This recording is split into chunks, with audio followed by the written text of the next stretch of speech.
Good morning. मैं Shishupal Kumar master अकादमी मानपुर गया बिहार से हूँ और मैं आप लोगों को बायोलॉजी का क्लास लूँगा। और बायोलॉजी में भी क्या तो मानव रोग। अभी जो है मानव रोग का दौर चल रहा है। तरह तरह के कौन कौन से दौर आ रहे हैं, रोग आ रहे हैं, कौन कौन से रोग आ रहे हैं। कोई भी रोग आ रहा है तो लोग कोरोना नाम दे रहा है। तो हम लोग रोग के बारे में विशेष रूप से जानेंगे। रोग होता क्या है, रोग आखिर होता क्यों है, कैसे रोग होता है।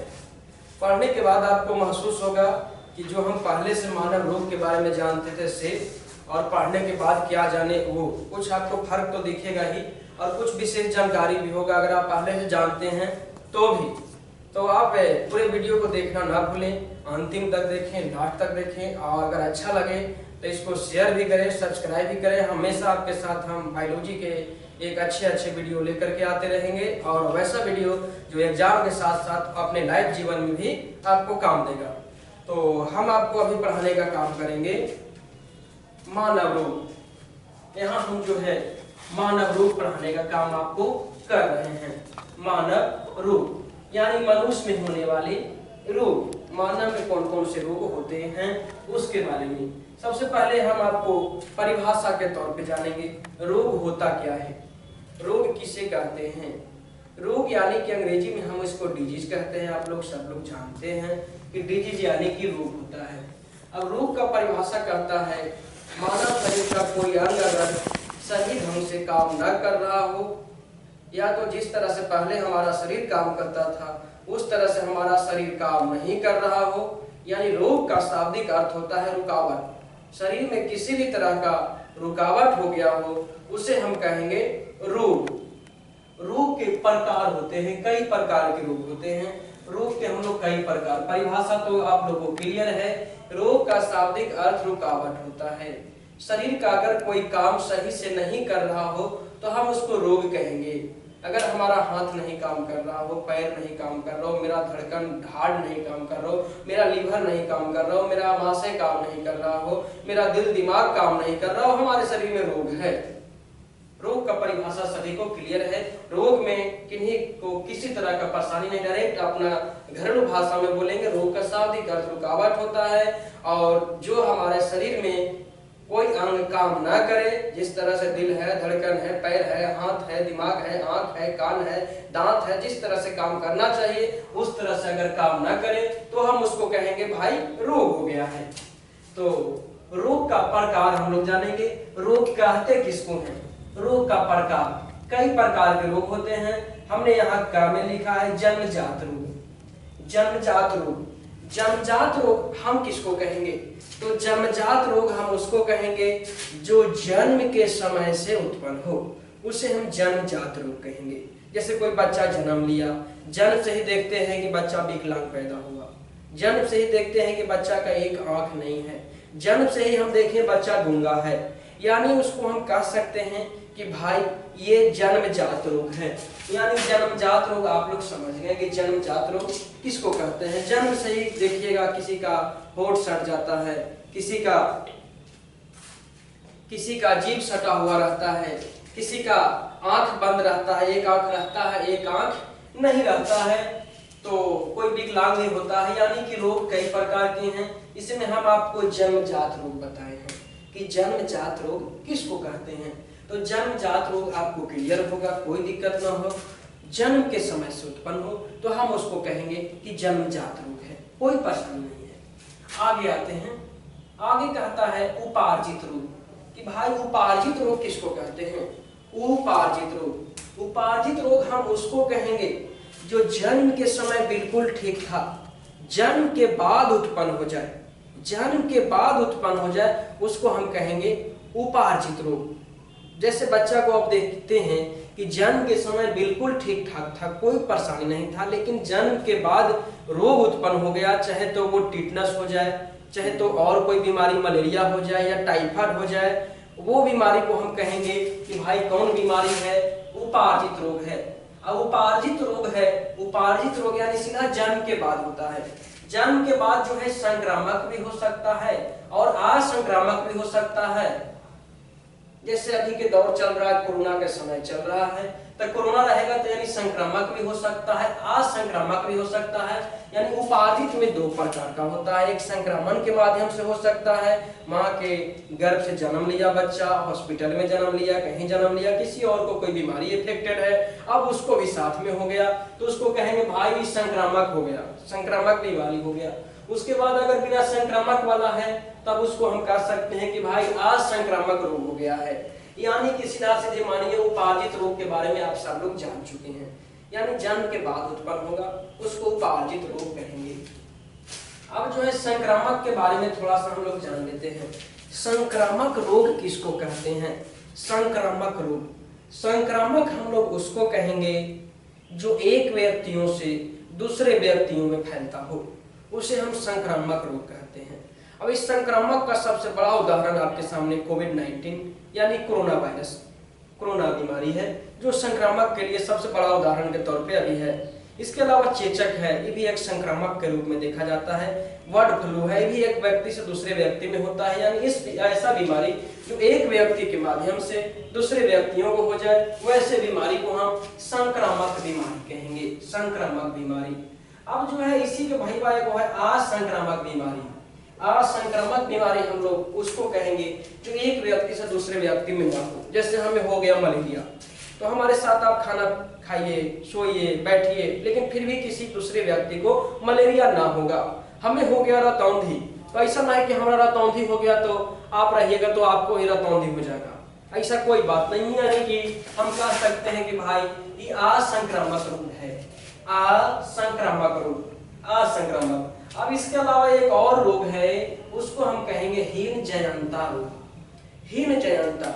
अब हीनजयंता क्या है भाई? हीनजयंता किसको कहते हैं? हीनजयंता का होता है हीनजयंता रोग। हीनजयंता में क्या होता है कि मनुष्य के शरीर में किसी पोषक तत्व या पोषक पदार्थ, विटामिन, खनिज लवण के कमी से जो बीमारी होता है उसको हम कहेंगे कि हीनजयंता रोग है। जैसे प्रोटीन के कमी से कोई के बीमारी हो गया कवासियोर कर, प्रोटीन के कमी से, जैसे विटामिन ए की कमी से हो गया रतौंधी, जैसे लोहा की कमी से हो गया एनीमिया, एनीमिया हो गया। तो ऐसे बीमारी को हम कहेंगे कि भाई ये हो गया है हीनजयंता रोग। हीनजयंता रोग जो किसी प्रोटीन या विटामिन या खनिज लवण या खाद्य पदार्थों के कमी से होता है उसको हम कहते हैं हीनजयंता रोग। जैसे कोई के रतौंधी हुए है तो कौची कहेंगे? संक्रामक कहेंगे, या संक्रामक कहेंगे, जन्मजात कहेंगे, सीधे कहेंगे भाई तोरा रतौंधी हुए है, यानी कि संक्रामक रोग हुआ है। ओ सॉरी, यानी कि हीनजयंता रोग हुआ है, इसको कहेंगे कि भाई हीनजयंता है। अब एक और रोग हम आपको लिखे हैं आनुवांशिक रोग, लास्ट में जो लिखे हैं आनुवांशिक रोग है। आनुवांशिक रोग किसको कहते हैं? क्या होता है आनुवांशिक रोग? जो एक पीढ़ी से दूसरे पीढ़ी में रोग हो जाए वैसे रोगों को हम कहेंगे आनुवांशिक रोग। जैसे पिता का है तो पुत्र में हो जाए, वैसे रोगों को हम कहेंगे कि भाई आनुवांशिक रोग है। पिता से पुत्र में, पुत्र से पुत्र में, इस तरह से अगर एक पीढ़ी से दूसरे पीढ़ी में रोग होता है तब उसको हम कहेंगे आनुवांशिक रोग। हालांकि आनुवांशिक रोग में मुख्य रूप से दो बीमारी पूछता है, एक वर्णांधता है और एक जो है हीमोफीलिया है। वर्णांधता और एक हीमोफीलिया है। वर्णांधता में क्या होता है कि वस्तु जो है लाल और हरा रंग को विभेद नहीं कर पाता है। लाल वस्तु उसको हरा दिखाई देगा और हरा वस्तु उसको लाल दिखाई देगा।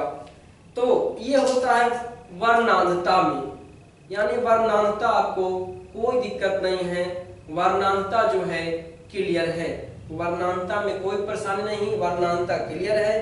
अब हीमोफीलिया है। हीमोफीलिया में क्या होता है कि व्यक्ति का अगर पैर हाथ कट गया, पैर हाथ कटने के बाद क्या हुआ कि उसका अब खून जो है, रक्त जो है थक्का नहीं जमता है, ये होता है हीमोफीलिया में। यानी दो बीमारी का नाम याद रखना है, एक वर्णांधता और एक है हीमोफीलिया। एक है वर्णांधता और एक है हीमोफीलिया। वर्णांधता और एक है हीमोफीलिया। वर्णांधता में व्यक्ति जो है वस्तु को नहीं पहचान पाता है, लाल और हरा को। और हीमोफीलिया में रक्त थक्का नहीं जमता है, हीमोफीलिया में रक्त थक्का नहीं जमता है। किस बीमारी में? तब जो है हीमोफीलिया बीमारी में, हीमोफीलिया में कोई दिक्कत नहीं है। आप हीमोफीलिया आएगा प्रश्न तो आप बना देंगे। अब जो है आनुवंशिक बीमारी के बारे में हम आपको चर्चा कर चुके हैं कि आनुवंशिक बीमारी किसको कहते हैं। आनुवंशिक बीमारी के बारे में चर्चा कर चुके हैं। तो आनुवंशिक बीमारी के बाद जो है कुछ बीमारी हमारे पास हैं जो वायरस से होते हैं, यानी वायरस से होने वाले रोग। अब कौन कौन रोग हैं जो वायरस से होते हैं? वायरस से होने वाले बहुत सारे रोग हैं, जिसका एक शॉर्टकट में हमने ट्रिक बनाया है, उस ट्रिक के माध्यम से भी करेंगे। बाकी एक एक रोग को हम लोग विस्तार से जानेंगे कि कौन रोग कैसे होता है, किस माध्यम से होता है। तो यहाँ पर वायरस से होने वाला रोग में सबसे पहले हमने लिखा है एड्स। एड्स लिखा है। सबसे पहले हमने कौन सा बीमारी का नाम लिखा है? तो सबसे पहले हमने लिखा है एड्स लिखा है। AIDS, AIDS। एड्स का फुल फॉर्म बहुत बार पूछा हुआ है एग्जाम में, acquired immunodeficiency syndrome. Acquired immunodeficiency syndrome, यानी एड्स का पूर्ण रूप अगर विस्तारित रूप से पूछे तो एक्वायर्ड इम्यूनो डिफिशियंसी सिंड्रोम होता है। एक्वायर्ड इम्यूनो डिफिशियंसी सिंड्रोम होता है। एक्वायर्ड इम्यूनो डिफिशियंसी सिंड्रोम, यानी एड्स का फुल फॉर्म आपको पता है। हम लोग जो है एड्स के रूप में पहले से भी कुछ जानते हैं कि एड्स क्या होता है, न होता है, लेकिन आज हम लोग एड्स के बारे में थोड़ा विशेष और भी जानेंगे। एड्स क्यों होता है, कैसे होता है, इसका उपचार क्या है, आखिर पहली बार कैसे हुआ। तो एड्स की जागरूकता के लिए जो है सरकार के द्वारा 1988 से जो है एड्स दिवस मनाया जा रहा है। एड्स उन्मूलन दिवस जो है कब मनाया जाता है? तब जो है 1 दिसंबर को मनाया जाता है। ये मनाया जा रहा है 1988 से। 1988 से एड्स दिवस मनाया जा रहा है। एड्स दिवस मनाने का मुख्य उद्देश्य है सरकार के कि लोगों को एड्स के बारे में जागरूकता फैलाना। क्योंकि आज भी हमारे क्षेत्र में, हमारे राज्य में, हमारे देश में ऐसे ऐसे जगह हैं जहां पर एड्स के बारे में कोई जागरूकता नहीं है। किसी के पास कुछ मालूम नहीं है कि एड्स से क्या, कैसे बचा जाए, क्या किया जाए। तो सरकार के द्वारा एड्स दिवस के मौके पर जो है नुक्कड़ सभा करके, जहां तहां चौक चौराहे पे नुक्कड़ सभा करके और उसको जागरूकता फैलाया जाता है, ताकि लोग, ग्रामीण क्षेत्र के लोग या शहरी क्षेत्र के लोग या जनजातीय वर्ग के लोग, कम पढ़े लिखे वर्ग के लोग सुरक्षित रहे, सेफ रहे, किसी को उस तरह से इफेक्टेड ना होना पड़े। तो एड्स दिवस के रूप में हम लोग 1 दिसंबर को मनाते हैं और ये मनाया जा रहा है 1988 से। एड्स दिवस लगातार 1 दिसंबर को मनाया जा रहा है। अब जो है हम लोग जानेंगे एड्स का कारक। कारक मतलब कि एड्स होता कैसे है, कैसे होता है एड्स, कौन सा वायरस से एड्स होता है। तो एड्स का वायरस के नाम है HIV वायरस। इसका वायरस के नाम है HIV वायरस। पूछेगा सीधे कि एड्स का वायरस के नाम क्या है, तब जो है HIV वायरस है। एड्स के वायरस के नाम क्या है? HIV virus, human immuno virus. Human immuno virus, याद रखेंगे। HIV का फुल फॉर्म होता है human immuno virus. Human immuno virus कहता है कि HIV का खोज जो है जैकलिन ली लेविच ने किया था। HIV जो वायरस है ना, इसका खोज कौन किया? तो जैकलिन ली लेविच। कौन किया है? तो जैकलिन ली लेविच ने किया है HIV वायरस का खोज। उम्मीद करते हैं कि आप सबको याद रहेगा कि HIV वायरस का खोज जैकलिन ली लेविच ने किया है। जैकलिन ली लेविच ने किया है। अब होता कैसे है? असुरक्षित रक्तदान, यानी कि असुरक्षित रक्तदान, यानी कि किसी को अगर आज के दौर में रक्त का जरूरत पड़ता है तो वो रक्त को जांच नहीं पहले करवाता है कि रक्त जो है इन्फेक्टेड तो नहीं न है। सीधे कहता है कि भाई बी पॉजिटिव है, ओ है, हमको तो ओ की जरूरत है। वो तुरंत ब्लड जो है लेता है ब्लड बैंक से, लेने के बाद क्या करता है अपने शरीर में या अपने फैमिली के शरीर में जिसको आवश्यकता होता है उसको दे देता है या दिलवा देता है, डॉक्टर चढ़वा देता है। वो ये जांच नहीं करवाता है कि किसी बीमारी से इन्फेक्टेड है या नहीं, क्योंकि उसको उस समय ऐसा सिचुएशन रहता है कि बस जल्दी दो नहीं तो मरीज को परेशानी होगा। तो इस तरह से जो है असुरक्षित रक्तदान करने से भी होता है। इसके अलावा असुरक्षित यौन संबंध के द्वारा भी होता है। असुरक्षित यौन संबंध के माध्यम से भी होता है। अगर संक्रमित व्यक्ति के साथ जो है यौन संबंध किया जाए, उसके साथ जो है तब जो है एक सुरक्षित आदमी जो इन्फेक्टेड नहीं है उसको भी HIV वायरस जो है आने की संभावना पूर्ण रूप से हो जाता है। इसके अलावा जो है संक्रमित सुई का प्रयोग करने से या संक्रमित ब्लेड का प्रयोग करने से या किसी तरह का अगर ब्लड टचिंग होता है किसी भी तरह का, अगर किसी फलाने आदमी को एक किसी पतला सुई से उस संक्रमित व्यक्ति के शरीर में सुई को भोंकते हैं, चुभाते हैं, उसके बाद अगर दूसरे स्वस्थ आदमी के शरीर में वो सुई को चुभाते हैं तो उस आदमी को भी HIV हो जाएगा। सिर्फ ब्लड टचिंग होना चाहिए, चाहे जैसे हो, चाहे यौन संबंध के माध्यम से हो, असुरक्षित रक्तदान से हो, संक्रमित सुई से हो, किसी न किसी तरह से अगर रक्त का टचिंग होगा तो उसको HIV होने की पूरी संभावना है और हो जाएगा। अब जो है कहता है, बार बार क्वेश्चन आता है, क्या किसी व्यक्ति के साथ भोजन करने से HIV होता है? तो बिल्कुल नहीं होता है।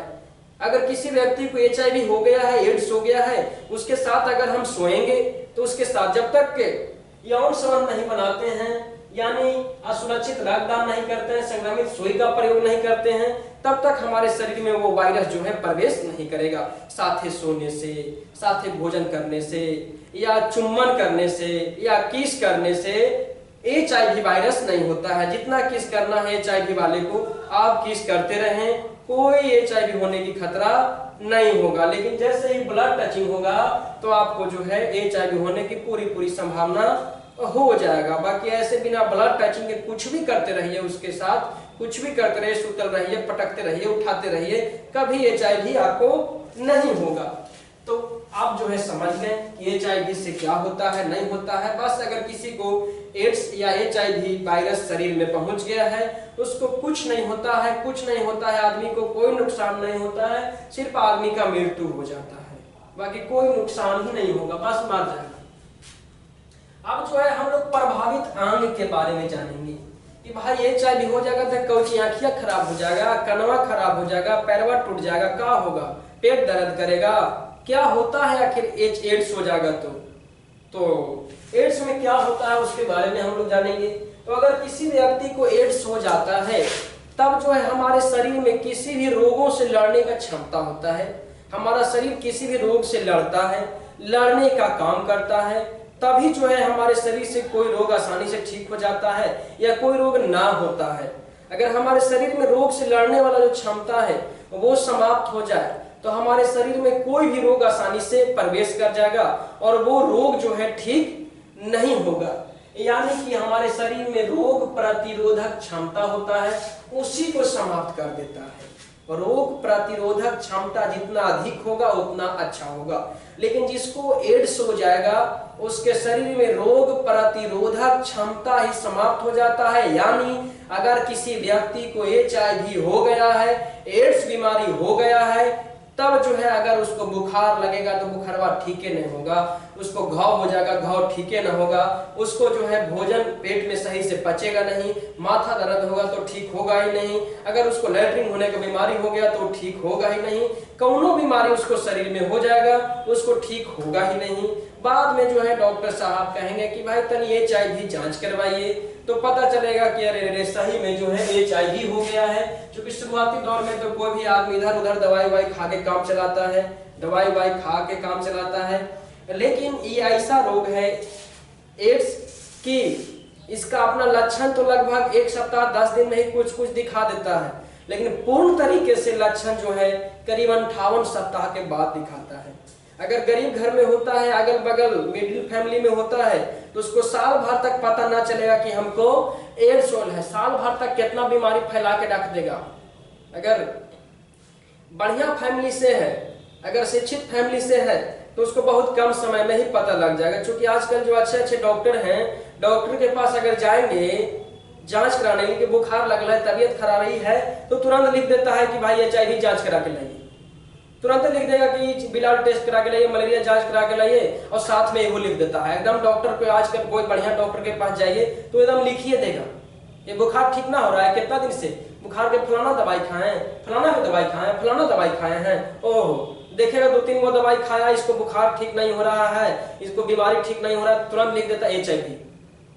अब भारत में करीब जो है 100 गो आदमी को जांच होता है, तो 1 से 2 आदमी जो है HIV ग्रसित पाया जाता है, ग्रसित पाया जाता है 1 से 2 आदमी। और उसमें 1 से 2 आदमी में जो है 92% लोग जो है पुरुष होते हैं जो HIV ग्रसित होते हैं। 92% जो है पुरुष हैं जो HIV से ग्रसित पाए जाते हैं। कौन? पुरुष 92% लोग, बाकी महिलाओं जो है मात्र 8% इससे ग्रसित होते हैं। अब जो है प्रभावित अंग आप लोग बता देंगे कि भाई कौन अंग इससे खराब होता है। अब इसका उपचार कि भाई अगर हो जाएगा तो उपचार कौन सी, तो पहले हम बताए हैं कि अगर किसी को एड्स हो गया है तब इसका समाधान सीधा सीधी है कि आदमी को कुछ होता नहीं है, सिर्फ आदमी मर जाता है। लेकिन फिर भी इसका उपचार है, इसका जांच है। जांच कौन जांच होता है? ELISA test. सीधे पूछता है एलिसा टेस्ट का संबंध कौन सा रोग से है, तो एड्स से है। एलिसा टेस्ट किस लिए होता है? एड्स को जांच करने के लिए एलिसा टेस्ट होता है। एड्स के जांच के लिए कौन सा टेस्ट होता है? ELISA test. इसके अलावा जो है सिंपली रेड टेस्ट होता है। इसके अलावा कौन सा होता है? SimpliRED test. एक वो है एलिसा टेस्ट, एलिसा टेस्ट, और एक वो है SimpliRED test, SimpliRED test, और एक वो है एलिसा टेस्ट। इसके अलावा जो है इसका दवा के नाम है AZT। दवा से ठीक तो नहीं होता है लेकिन कुछ दिन तक कंट्रोल में रहता है। अगर इस दवा को खाया जाए लगातार तो आदमी को अगर एड्स HIV हो गया है तो मरना चाहिए 2 साल में, 2 साल में ना मर करके 7-8 साल में मरेगा, लेकिन मरेगा। वो जो है उस बीमारी से उसको मरना है, भले देर से मरेगा लेकिन मरना तो है। अगर हो गया है तो देर से मरेगा वो। इसका दवा के नाम है AZT। AZT दवा किस चीज का है? HIV का दवा का नाम है AZT। अब जो है एड्स का जन्म कहता है कहाँ होता है? एड्स का जन्म जो है अफ्रीका में हुआ। अफ्रीका में, अफ्रीका महादेश में, अफ्रीका में जो है एड्स के जन्म हुआ। और सबसे अधिक एड्स से प्रभावित जगह जो है युगांडा है, युगांडा। इसीलिए एड्स की राजधानी हम लोग युगांडा को कहते हैं। कि एड्स की राजधानी किसको कहते हैं? युगांडा को कहते हैं। एड्स की राजधानी हम लोग युगांडा को कहते हैं। युगांडा को हम लोग एड्स की राजधानी कहते हैं। और एड्स का पहला रोगी जो है कैलिफोर्निया में पाया गया। हालांकि अलग अलग शोधकर्ताओं का अलग अलग कुछ विचार है, लेकिन हम भी बहुत शोध किए, उसके बाद जो है सबसे अधिक सही पूर्ण तरीके से महसूस होता है कि कैलिफोर्निया ही होगा। लेकिन आप भी अगर गूगल में या कहीं और सर्च करेंगे तो और भी कुछ बातें मिल सकता है, लेकिन कैलिफोर्निया ज्यादा सत्य है, इसीलिए आप कैलिफोर्निया याद रखेंगे कि एड्स का पहला रोगी कैलिफोर्निया में पाया गया। अब एड्स का राजधानी युगांडा को कहते हैं। एड्स का जन्म अफ्रीका में हुआ। एड्स का जन्म कहाँ हुआ? अफ्रीका में हुआ। भारत में पहला एड्स का मरीज जो है 1986 में पाया गया। 1986 में एड्स का मरीज पहला 1986 में वे भारत में पहली बार जो है तमिलनाडु और केरल में पाया गया। तमिलनाडु और केरल में पहली बार जो है इस तरह से पाया गया। और उन सब लोगों में पाया गया जो खास करके विदेशी थे, उन लोगों के माध्यम से फैला। जिस तरह से कोरोना भारतीय लोगों से नहीं फैला है, विदेशी लोगों से फैला है, उसी तरह से HIV भारतीय लोगों से नहीं बल्कि विदेशी लोगों से फैला है। तो HIV के बारे में हम लोगों को ज्यादा जानकारी प्राप्त करना नहीं था, बल्कि हम लोगों को जो है जो क्वेश्चन आता है उसके बारे में जानना था कि क्वेश्चन न छूट जाए। बाकी इसके बारे में विशेष अगर जानकारी करते रहेंगे तब जो है एक समझिए कि इसी में आपको दिनों भर समय बीत सकता है, फिर भी पूरा नहीं होगा इतना बड़ा एड्स है। लेकिन हम लोगों का मुख्य उद्देश्य था कि इससे क्वेश्चन जो परीक्षा में आते हैं वो नहीं छूटना चाहिए। तो अगर इसमें दिक्कत है, कोई परेशानी है, तो आप कमेंट बॉक्स में अपना जवाब दे सकते हैं, क्या है नहीं है। अगर अच्छा लगता है तो आप शेयर करने का प्रयास करेंगे, सब्सक्राइब करने का प्रयास करेंगे। और आप सभी को इस वीडियो को अंत तक देखने के लिए बहुत बहुत धन्यवाद।